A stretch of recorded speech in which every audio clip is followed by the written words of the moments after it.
Congress party అధికారంలోకి వచ్చాక రైతులకు ఎంతో మేలు జరుగుతుందని వర్ధన్నపేట ఎమ్మెల్యే నాగరాజు అన్నారు. వరంగల్ ఏనిమాముల వ్యవసాయ మార్కెట్లో తెలంగాణ ప్రభుత్వం మార్ఫెడ్ సహకారంతో ప్రాథమిక వ్యవసాయ సహకార సంఘం ఖిలా వరంగల్ ఆధ్వర్యంలో మొక్కజొన్న కొనుగోలు కేంద్రాన్ని ప్రారంభించారు. గతంలో వైఎస్ఆర్ ముఖ్యమంత్రిగా ఉన్నప్పుడు రైతుల కోసం ఉచిత విద్యుత్ ప్రారంభించారని, మళ్లీ రాష్ట్ర ముఖ్యమంత్రి రేవంత్ రెడ్డి అధికారంలోకి వచ్చాక రైతులకు ఉచిత విద్యుత్తో పాటు మద్దతు ధర ఇస్తున్నామని, తెలంగాణ రాష్ట్రాన్ని బీఆర్ఎస్ ప్రభుత్వం దివాలా తీపించిందని, కనీసం అసెంబ్లీలో ప్రజల సమస్యలు ప్రస్తావన లేదా వినే ఓపిక లేకుండా బాబా బామ్మార్దులకు పోయిందని ఎద్దేవా చేశారు.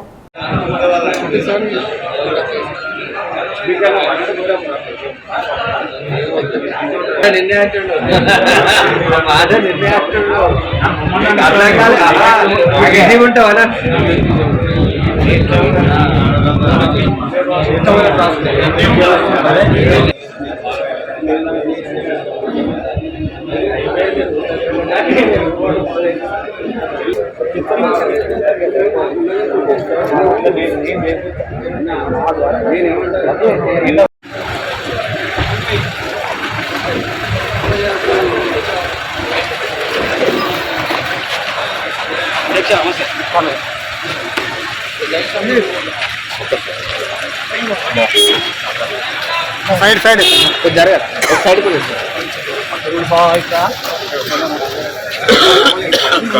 जी भाई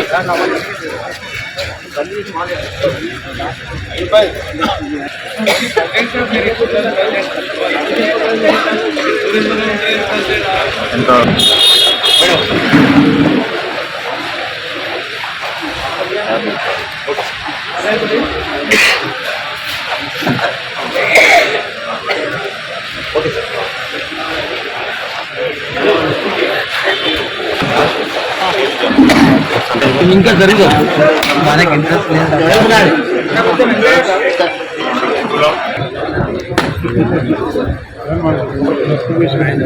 అడ్డం ఉండదు. నేను అడ్డమే లేదు, కొంచెం జరగండి. మీరు వెనక్కి జరగ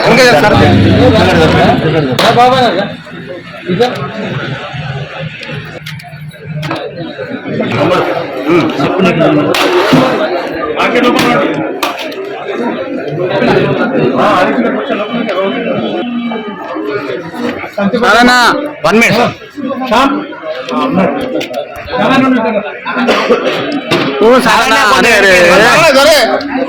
ఏం కాదు జరగన్న అక్కడ మేడం పట్టున్నది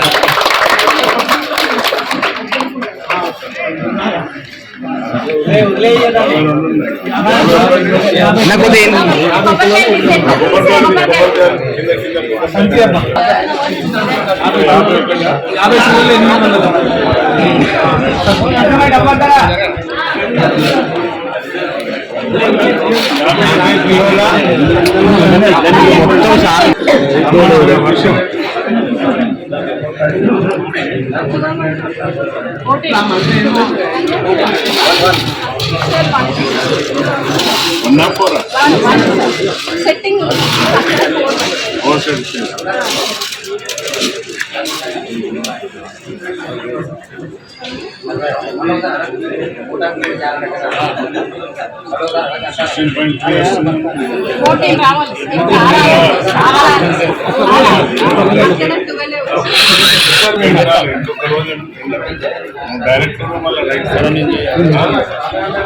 పద్నాలుగు ఉంటేనే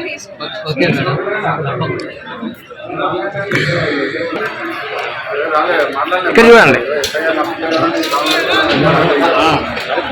అదే ఉంటే ఒక ఫోటో తీసుకోవాలి. అన్న ఆడ పెట్టాను ఒక ఫోటో జరగండి అన్న అన్న. మన ఉత్తమ్ కుమార్ రెడ్డి గారు వివరించి చెప్పిండు, కాళేశ్వరంలో ఒక చుక్క నీరు అందలేకని దాని మీద ఇంకా వీళ్ళు ప్రగల్భాలు పలుకుతున్నారని చెప్పినా కూడా ఎంతసేపు అదే తప్ప మళ్ళీ మేమే అధికారకు వస్తామని దురల అహంకారంతో మాట్లాడుతున్నాం తప్ప ప్రజల కోసం మాట్లాడిన సందర్భం లేదు. తప్పనిసరిగా రైతులను కాపాడే ప్రభుత్వం ఈ కాంగ్రెస్ ప్రభుత్వం. తప్పనిసరిగా ఇచ్చిన హామీలు ఒక్కొక్కటి పూర్తి చేసుకుంటూ పోతున్నాం.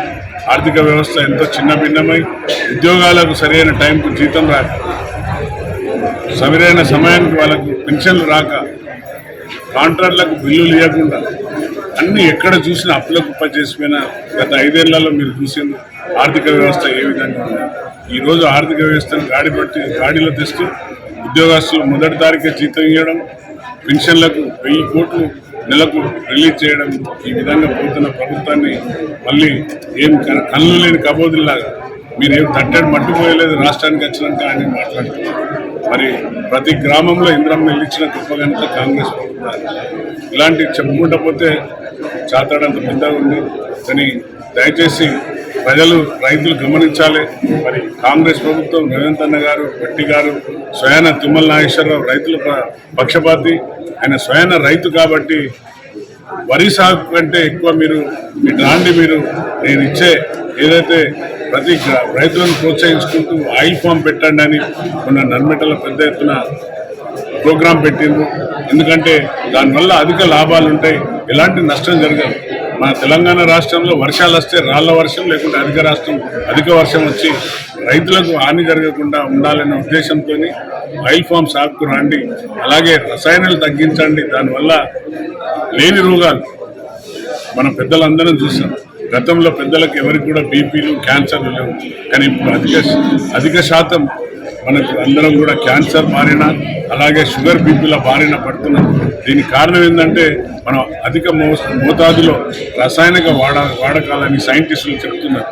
భూసారం దెబ్బతింటున్నదని చెప్తున్నాడు. సైంటిస్టులందరూ కూడా ఎకరానికి యూరియా బస్తా ఎంత వేయాలో అందుకంటే ఎక్కువ వాడకంతో, అలాగే ఈ పారాకిట్ మందుని మనం బ్యాన్ చేస్తాం. మొన్న అసెంబ్లీలో అందరం తీర్మానం చేసి ఆ పారాకిట్ గడ్డి మందుని కూడా బ్యాన్ చేస్తాం. ఆ మందు వల్ల కూడా భూస్వారంలో విష పదార్థాలుగా ఉండిపోయి అదే మళ్ళీ మనం తిని మరి రోగాల బారిన పడుతున్నాం. కాబట్టి దయచేసి రైతులను కూడా 2 సభ నుండి అప్పీల్ చేస్తాం. మీరు ప్రత్యాయ పంటలకు రాండి. ఈ మన వెనకట గ్రామస్తుల పెద్దలు ఏ విధంగా పేడను, యాపాకును ఏదైతే తయారు చేసి వాడినో రసాయనంగా, ఆ విధంగా మీరు ముందుకు రావాలని మీ ద్వారా, మీడియా ద్వారా మరి ఇక్కడ మన ఏషియాలో పెద్ద మార్కెట్ ఏన్మామ మార్కెట్, అలాంటి మార్కెట్ నుండి మీడియా ద్వారా రైతులందరినీ కోరుకుంటున్నా. మీరందరూ కూడా ఎవరు కూడా ఇబ్బంది పడద్దు, నష్టపోవద్దని కోరుకుంటూ సెలవు తీసుకుంటున్నా. Thank you. జై హింద్, జై కాంగ్రెస్.